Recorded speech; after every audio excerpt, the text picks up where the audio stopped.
My people, what is going on? Back at you with another video, and today I am going to be talking about another matchup guide, and today's lucky contestant will be Akira. Apparently Akira and Aura, of course, they are the latest two characters of the game, so it's obvious people have questions, concerns about the matchup. So that's what I will be covering today, giving y'all a general on how to approach the matchup, what to look for, and what to punish. As we all know, I'm a Balrog main, so of course all my videos will be demonstrated with Balrog, but I'm going to be giving general concept on how to approach the matchup. So as of late, I think I've been seeing a lot of Akiras use V skill 1 trigger 1. I think V skill 1 is the one with the blast, and V skill 2 is the air combos, and V trigger 1 of course is Big Brother. For me personally, Akira feels like Karen 2.0, but with more options. Karen has better range on her buttons. One thing I want to start off with this video is that her shoulder rush. Ladies and gentlemen, we need to punish this.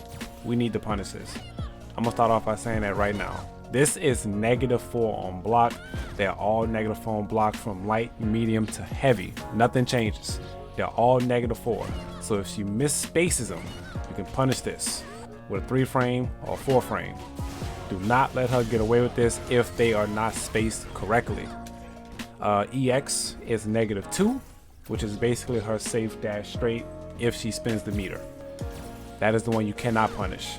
-2. So that's gonna be the way I start off the video, because I feel like a lot of Akiras be getting away with murder and it shouldn't be happening. Alright, so now since I didn't cover that real quick, Akira, she's a 950 health character sitting at a stun of 1000. Her forward dash is 16 frames and her back dash is 21 frames. She has real good movement speed, good normals. Like I said in the beginning, she's another Karen, so make sure you watch her. Make sure you watch your feet at all times, because if you get caught with a low and Akira knows what they're doing, 9 times out of 10, you better hope they don't know how to hit confirm, because if they do, you about to have some problems. I want to start off by talking about general spacing and where you want to normally put yourself at in this matchup. So I like to keep this character at bay of my standing fears and light straight range. Being able to play outside of her roundhouse is very important, and also being able to play outside of her standing medium punch is also very important. So getting used to these two ranges will give you a general concept of where you need to be putting yourself at for this matchup. Once you score that knockdown, once you score that hit, make sure you pressure her. This character does have a DP, so be wary about that. Blah. I lost my train of thought. I'm sorry. Alright, so like I said, I like the bully with standing fears, bully with light straight, and EX straight. Keeping the character at bay at those ranges will always have the fight in my advantage, as long as I'm also able to watch my feet at the same time. Because like I said, if the Akira know what they're doing, if they're able to hit confirm with the stun bar, this character is very deadly. She is really Karen 2.0. And another thing that I do want to talk about real quick, and something else that Akiras do get away with, is the fact that the low wreckers, y'all, we have to punish this also. The low wrecker is -6 on block. Now it could be spaced. I think she can actually space this. Yes, she has to space it perfectly. But if she misspaces this, please punish this. Even though this character does have a follow wrecker, which is something to actually worry about. Right? Even though you have a follow-up, you can interrupt the follow-up before it even happens. It's a clean punish. You do not have to respect this. Now, it gets kind of scary out of range, because if you try and punish it and it's spaced correctly, she can actually catch the counter hit off the second follow-up, because the button that you attempted to whiff punish with is actually going to miss, which explains why that second one will hit you. But as long as you're up close within range, you get a clean punish. She cannot follow with no wrecker for free, so make sure you punish that. So we've covered the low, we covered the dash and elbow. Another important matter to really worry about with this character is that you always want to make sure that you take the throw mid screen. this character doesn't get anything off of throws mid-screen. So make sure you take as many as you have to, because look at the pushback. Look at the pushback.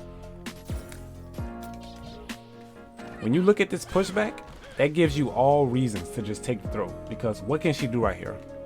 If I'm not mistaken, she can follow up with EX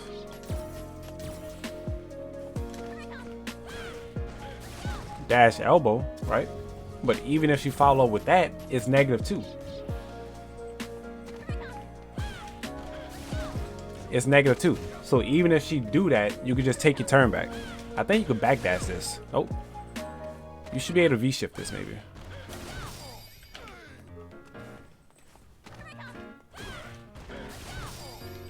Yes. So boom. So this is all reasons to just take her throw mid-screen, because you have nothing to fear. Due to the pushback on how far that throw sends you, you have nothing to fear.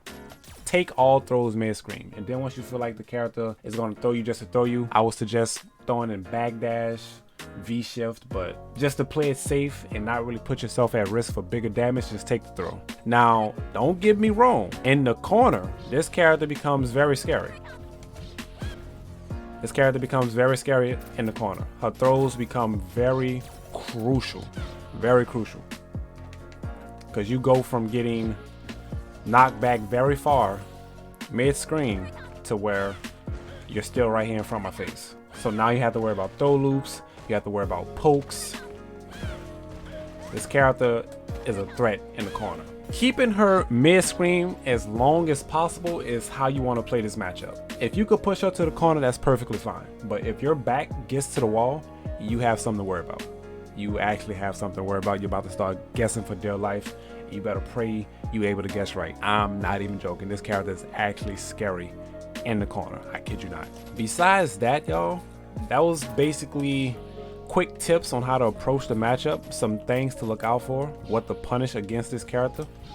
And if there's anything that I could have probably missed, I went over general spacing, right? Standing fierce range, light straight range, EX straight whenever you want to close the distance, and of course low forward. And stand outside of her roundhouse, roundhouse, let me go ahead and show it real quick.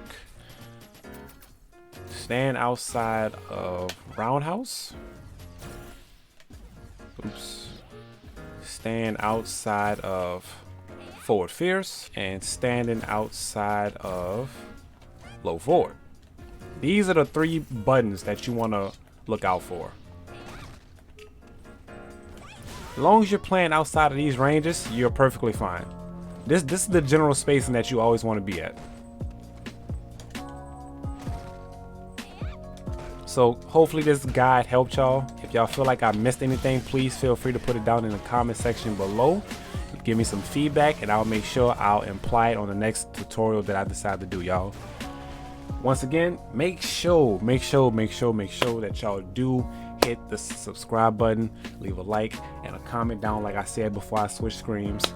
And yeah, y'all, the grind continues. It feels good to be back, and I will continue to push these videos for y'all. See y'all soon.